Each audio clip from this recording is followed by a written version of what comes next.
This is Near-DeathTV. I'm your host, Laura Ketchledge. I'm also an author. In 1979, I became a near-death experiencer. I chose to explain the truth I learned about the afterlife, reincarnation, and near-death experience through my fictional book series, The Near-Death Saga.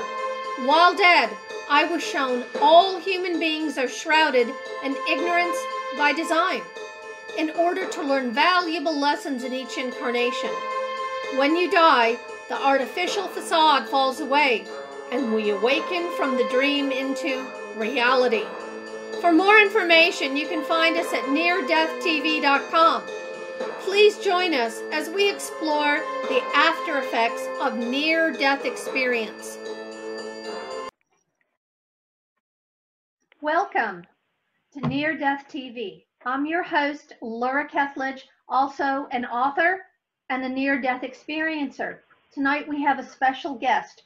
Her name is Sharon Milliman. Did I say your last name correctly, Sharon? Yes, you did. That's a first for me. She's the author of A Song in the Wind. It's a bestseller. It's a must-read, and she's here tonight, and we are just thrilled to have her. And Sharon, you know, can we start at the drama that started this all? Can we start when can I take you back to the night you were struck by lightning? Okay. Well, thank you for having me, first of all. What happened, that it was an afternoon and it started to rain. I was talking on a cordless phone, and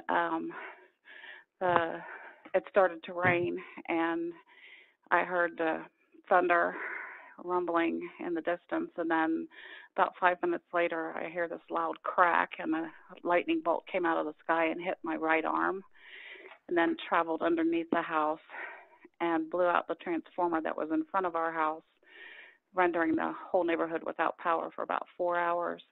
And there were char marks left on the concrete stairs where I had been sitting. How old were you, and where were you living at the time? I was living about maybe 5 streets over from where I'm living now, in Parkersburg, West Virginia, and I was in my early 40s. Gracious, it was back in 2005. What happened? Well, the phone went flying across the yard, and it was charred black, and it just stopped my heart, and I died. And it happened so quick that I didn't even have time to think. I mean, there was no time to think about anything. And the next thing I know, my spirit is just peeling up out of my body. For just a couple of seconds, I felt a horrendous, searing, burning pain in my arm and in my chest. And then I'm just peeling up, like peeling a banana. I just peeled right up out of myself. And was it a freeing feeling? Was it a relief to be away from your physical body because you've been you've been struck by lightning? Well, the burning, searing pain was just absolute agony, and it only lasted for maybe a minute or so, but that minute seemed to last for eternity. So I had no idea what was really happening. I just know that the pain was gone. There was no pain anymore. And it was kind of, I don't know, kind of strange, because like I said, I didn't know what was happening. Right. So tell us what happened once you left your body. I went into my house, and as I walked into the kitchen, first thing I noticed that everything had a burnt gold look to it, and I looked at my curtains, and they were not my curtains. And I walked into my dining room, and I noticed that none of the furniture in my dining room was my stuff. And the man I was married to at the time and my kids were in the house before the lightning hit, but I couldn't find them anywhere in the house. And I knew I was in my house, but nothing that was in there was my stuff. So I was confused, and I heard this old-time radio show playing, and I couldn't find the radio. I would go from room to room looking for whatever was making that sound, and it sounded like something from back in the days of the Waltons or something. And you were, I don't mean to interrupt, but this house was an older home. Yes, it was built in the early 1900s. 1910, I believe it was built. And so as I'm walking through the rooms and I know how to get around in the house, I mean, I knew it was my house, I was really frustrated because I couldn't find anybody. I didn't know where that sound was coming from. And there was no power, so I couldn't understand why was there a radio playing when there was no power. And I started to panic. At first it was frustration, and then it was, I don't understand. This is really creepy. You know, I felt like I was a ghost or something. You know, I didn't see anybody in the house, and I don't think anybody saw me, but I had gone back in time to another time period, and I, of course, wasn't alive back in the 20s or 30s, but it was just really an odd few minutes, and it only lasted for a couple of minutes, but it seemed like eternity because the time just kind of warped itself or something. It just didn't seem to, you know, there wasn't any time. I had no time frame to go by. And at this particular moment, I didn't know that I was dead. So I was really confused and frustrated by the whole thing. And so you felt like you had arms and legs, and you walked in your house after getting zapped, and then you walk into this place. It's your home, but it isn't. How? Right. Wow. What happened after that? Well, I had felt this huge, loving presence that just suddenly appeared as I began to panic. I mean, I really started to lose it. And I couldn't see this presence, but I could feel this presence. Mm-hmm. And it was huge, bigger than the house, huge. And I just felt such love and compassion, and I've never felt love like that ever in my life, ever. And it almost felt like I was wrapped in this soft pink blanket, you know. And then all of a sudden, we began moving very quickly sideways. We didn't go up, we didn't go down, we went sideways. And we started going through these gorgeous pink and gold clouds. Like, I've never seen anything so beautiful. And we moved very quickly through those clouds sideways. And at the end of the clouds was a beautiful garden. And we were just at the very entrance of this gorgeous garden. And I could smell the air and how fresh and sweet the air was, and there were flowers of every color you could imagine, and even colors there's no words for. And it was, you know, sunny like a gorgeous spring day. I mean, if you take the most beautiful spring day you've ever experienced and multiply that by 10 bazillion, if that's even a number, that's what it looked like. And I could hear birds, and um, it was just, I was in what I call the wow factor. I was like, Feel where am I welcome at? there. Did you feel like, hey, this is the place I need to be? Yeah, I'll stay here. I like this better than being in the house. I have no clue what's going on. Yeah, I still at that point didn't know what was happening, but I was just kind of swept away with the feelings of love and then all the beauty that I saw, and I was just like, wow, oh wow. I kept saying, oh wow. What happened after that? Well, two men, they were late 20s, early 30s, greet me, and they they were absolutely radiant. They were so beautiful. They were wearing a light, breezy, it was a linen a cloth of some sort. Mm-hmm. And they showed me the intricate weave pattern. It was like a herringbone weave. Why, I don't know. But at first I thought they were angels. And then it was like, oh my gosh, I know who you are.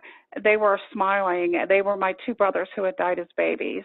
Oh. And they looked so much like my dad when my dad was a young man. And it was just absolutely amazing. We had a wonderful family reunion.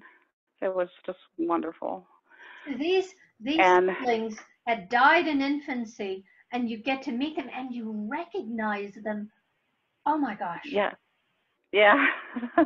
It was as soon as I said to myself, are these angels? It was like, no, I know who you are. I know who you are. And that's when they both broke out in these giant grins. And it was like, oh my gosh. And I kept telling them, Dad would be so proud of you. Dad's going to be so proud of you. Oh, how beautiful. They were really beautiful. Did they have a message for you? Well, they had actually told me that I had died. And I was okay with it. You know, I wasn't upset about it at all. I was okay with it. And it was a little bit after that that we walked a little bit further into the garden, and this big loving presence, instead of standing in next to me or behind me, moved to next to me. And it was like this big loving presence was on one side of me and my brothers were on the other side of me. And then there was a bunch of other people that started gathering around. Did you recognize other people? I did. I recognized them. They were from all different time periods and dressed in all different kinds of clothes. And I knew who they were, and they knew who I was, but I couldn't think of where in the world I knew them from. But everyone was around the age of late 20s, early 30s, and just young and beautiful and healthy and strong, and they were just absolutely amazing. And I kept thinking to myself, where do I know? I know these people, but where do I know them from? You know. I'm thinking past life. I'm thinking past life. Very well, could be, yes. So what gosh, so you these people, these beings are coming towards you and they're in their prime. What happened after that? Well, as everybody was gathering around me, and I just felt so much love. There's so much love. It was like I was being given my life review, and it was like watching an old-fashioned black and white movie from an old-fashioned movie reel. And it went really fast. And it was everything from the time I was born until that day that I died. And that's when I learned that we're not judged, that we do the judging. And I did not do any judging. I just watched it. It was as if it was like, okay, this is a matter of fact. Okay, this is fine. I do remember at one point looking at my brothers and saying, something is missing. What's missing? My life must have been really boring because that was over so fast. And they just kind of, grinned. And they weren't letting me in on anything, really. It was just like, yeah. What was missing was I thought we would all be judged when we died, but there was no judgment. There was only love. That is amazing. Now, I do have a question about you're reviewing your past life, Sharon. Did you see how your actions affected others, or was it more how events formed your personality? It was more how events seemed to form on my personality, because I've always been the type that would say, I'm sorry first to avoid a conflict, and I will avoid confrontation at any cost. I've always been that way. And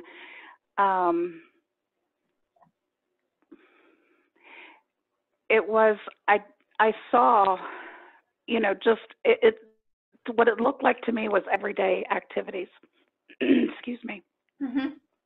Well, when I talked to you earlier, you seem to have someone, you're a big-hearted, kind-hearted person, and I was wondering in your life review that you helped a lot of people during your life. Yes.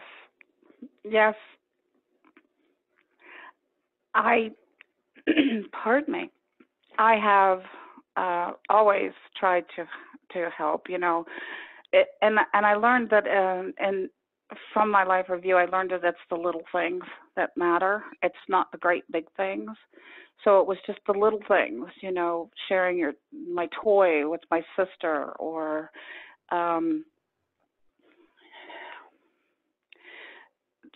trying to make somebody's life better, trying to be friends with somebody at school who was being made fun of, that kind of stuff. It was just little things. So I learned that the little things are huge, really, really huge. And I saw things that you wouldn't think would matter at all, but that's what really mattered. Something that is trivial in our reality, I believe, is big over there when you get there, that action. Yes, exactly. It's huge. And it's something as simple as putting your hand on the shoulder of somebody that's crying, or giving your mittens or your sweater to somebody who's cold, when just little things or just seem to move mountains on the other side. So Sharon, after this revelation, it's truly a revelation to have a life's review, what was the next step in your journey? After the life review, we went further into the garden, and I could see the different buildings and landscapes and animals and all kinds of amazingly beautiful things. And then pretty much what's happened after that, after the near-death experience, is that what you're asking me? What's happened after? What I'm saying is, you're walking into the garden. Are you still clear and lucid, or you're starting to get foggy and disjointed thoughts because you're going to return to physical reality soon? Did you stay lucid as you were walking? Oh, extremely. In fact, I looked down the front of me to see if I still had a body, and I did still have a body. I could see my legs, my arms, my hair going down the front of me. That's comforting. But I noticed that my body was like a light body. It was not heavy or weighted down by gravity like it is here on Earth. I felt free. And I was happy I still had a body. And I was, yeah. It looked like everybody there looked solid, and they didn't look like floaty ghosts or anything. They looked like people, solid people, and I looked solid. However, there was this illumination that I could see. Everybody seemed to glow, and everything that I looked at, the trees, the animals, everything seemed to glow, have this inner glow. And I had it too. And the feelings that I've had in my life of not being good enough or pretty enough or too heavy or not smart enough and all of that kind of stuff just melted away, because all I could feel was acceptance and love, and that I've never, experienced anything like that before. That's an exquisite experience. Yeah. It was. You're walking with your beloved brothers. You're reunited. This is a true family reunion. And in your journey into the garden, you're vivid and clear and lucid, and you must feel like $1 million plus. So did that continue, that wonderful feeling of acceptance, as the experience moved on? It did. And there were, excuse me, there were lessons that I had to learn about how to accept myself, because that was one of the big limitations that I had on earth. And so that was one of the things that I was being taught by, your guides? Elders, and the guides there. And so they were trying to teach me how to accept myself and not to listen to what the world had to say. So that took place. I was also taken to a lake and shown in the lake. It was like looking through glass, and I could see through the lake, and I saw future world events. They were showing me future world events. And those things are happening now. Such as? Stuff that, pardon? Such as what? What did you see? Oh, I saw tsunamis and earthquakes, and I saw, they showed me golden coins being used to purchase things. They showed me that we'd go back to the barter system. They showed me the corruption of governments and the governments being toppled over or overthrown. They showed me, now you have to understand, this was in the early 2000s that this happened. So all of the stuff that they showed me is stuff that's just recently been happening. They showed me terrorist attacks, bombs, women and children being used as shields, and this kind of stuff. They showed me streets, chaotic streets, like riots in the street, and policemen as martial law. There's one particular thing that they showed me was a man picked up something heavy and threw it through a plate glass window, and there was a drugstore. I don't know if it was a CVS or what it was. I don't know. It was some kind of drugstore, and it was on fire across the street. And I heard 3 gunshots going off, and then there was a man laying dead in the street. Well, Sharon, I don't mean to interrupt, but you are being shown a brutal future of humanity. Was there a reason for this, for them showing you this? Well, pretty much these things do not have to happen, but as long as there is the collective selfishness in the world that we have today, they will happen. we as a human race can stop this stuff. It does not have to be. So that's pretty much what the message was. You all have the power to change this. It doesn't have to be this way. But if you don't stop being the way you are, it will happen.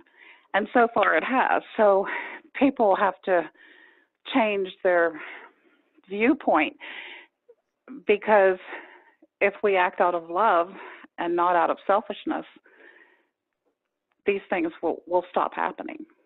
We can save our world, we can save ourselves, that kind of thing. So did your guides kind of, when you're in the midst and you're seeing this chaos and this heartbreak of future humanity, did the guides pull you out of that darkness and show you something better, more encouraging after that? No, if there was a conversation about whether I was to come back or not, that is the only thing I don't remember. I remember so many details about it, but I do not remember having a discussion about whether to stay or go. So the next thing I remember is coming awake, laying next to the stairs, and having such horrific pain in my chest. So 1 minute you're with the guides and you're out of body and you're in the next dimension or one of the heavens, and then seconds later you wake up and you're in your body and racked with pain. My God, that's got to be like being thrown out of the Empire State Building or something. You know, what a shock. That is exactly what it felt like. It was absolutely horrendous. It was horrendous. I have no way to describe it other than being there. It was so light and so airy and so high vibrational. And then when you come back here, it's like walking uphill and half dry cement up to your hips.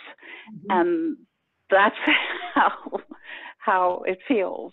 You know, it's so dense and heavy here, and so, you know, and there's a lot of, no, don't get me wrong, there's a lot of beauty and there's a lot of wonderful people, but the vibration is so different compared to the other side and then here. And it was a shock. It was a horrendous shock. So you had this, I just can't even, this life-changing experience. I'm sure your core beliefs were turned upside down because a known is very different than a belief. So what were the after effects? Did you have some psychic abilities after your near-death experience when the lightning struck you?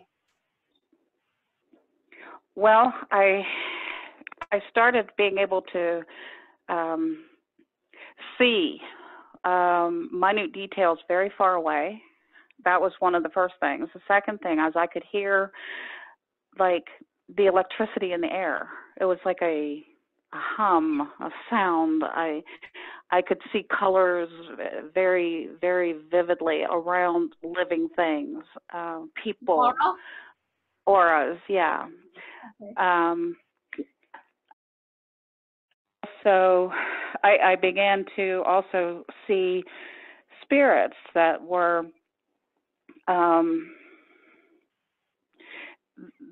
you know, I call them people without bodies, but they look solid like regular people.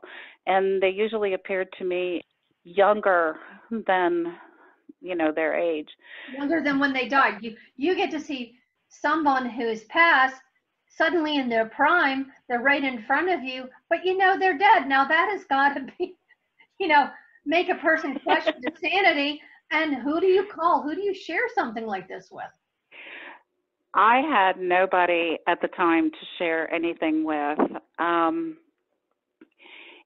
It was the only person that I actually had to talk to. She was a Native American medicine woman who lived in Oregon. She was actually the lady I was talking to on the telephone at the time that I was struck by the lightning. Okay. So we're talking 1 minute. The next minute she hears me scream and the phone goes dead. Then I don't talk to her again for, you know, several weeks because it took me that long to heal. And then when I finally did call her back, I asked her what in the name of of all that's holy, did I just go through? What was that? What was that? Because I had never even heard of a near-death experience. I didn't even know that such a thing existed. I didn't know there was a name for it. And so she had to teach me about it. Well, then I told her about seeing the spirits, and she said that that was a common thing after having a near-death experience. But she was the only person that I had to talk to. And that you could now my next question is this. Okay, so you've had this experience, you're healing, time goes by. Have you had a meaningful visitation from a loved one that has passed? Well, actually, yes, I have. Love to hear about it. A meaningful visitation from a loved one who has passed would be my mother. She died about almost 5 years ago. She had Alzheimer's, and I was her caregiver for the last 6 years of her life and was there with her when she died. And a month. Daughter. Pardon me? That's a good daughter. Oh, thank you. Well, she came, my birthday, she died April 23rd, and my birthday was June 26th, and she came to me for my birthday, and she actually hugged me, and it was the most wonderful birthday present I've ever had. Then she came about a month later. Her dog had cancer and had to be put down. So I was still living at my parents' house taking care of my dad. And I told him, you know, we took the dog to the vet. I said, you're not going to stay. We've got someone here that's a family friend who will stay with her. So I took him home. Well, I went to my house to get the mail. And while I was getting the mail, my mom appeared standing next to the, you know, in the flower garden next to the stairs, and I was right up the stairs on the porch. And I looked at her, and she looked like she was 25 years old. Oh my! She was absolutely breathtaking. She had on khaki capris, a black sleeveless blouse, and little black ballerina slipper type shoes. And I heard this bark. And I turned my head and I looked, and it was her dog, Isabel, running at breakneck speed across the yard. And she jumped in my mom's arms, and Isabel was licking her face, and Mom was laughing. And I knew at that moment that they had put Isabel had been put down. And I saw them together. Isabel looked young again. She didn't look old or sick like she had just, you know, not even an hour before. And my mom was laughing, Isabel was licking her face, and then they just kind of disappeared. And I got in the car and I went over to my dad, and I told him, I said, Dad, Isabel is with Mom, and they're okay. They're both fine. And I told him what my mom looked like, and how you know, comforting for your father. How wonderful for him to have confirmation that his beloved wife is okay, and she's young and she's vibrant, and there's no more disease, and that beautiful, cherished dog is in her arms. That is absolutely heartwarming. oh. Well, people, you know, they will be with their beloved pets when they go. Well, I have a whole tribe of them, so I hope that we're all have a very big farm in the afterlife. This has been a fabulous interview. This has been a fabulous interview. And I want to talk briefly before we sign off about your book, A Song in the Wind. Where can people find it? They can go to Amazon.com and just type in A Song in the Wind, or type in my name, Sharon Milliman, and it'll come up. Wonderful. Do you have a website? I have an author page on Facebook, Sharon Milliman author. I have a Song in the Wind page on Facebook. I have, there is one, Sharon Milliman NDE.com, and really good. Sounds good. So I got another question for you. In a song, in your book, Song in the Wind, you talk about being electrocuted and your near-death experience, and you cover other meaningful events past your near-death experience, correct? Yes, there are quite a few in there, yes. Well, I'm saying to the listeners tonight, I think this is a must-read book. I think this is a fascinating author, and I so appreciate you coming on the show, and I'm going to end it. And this is Laura Kethledge, author of the Near-Death Saga and host of Near-DeathTV. Thank you, and good night.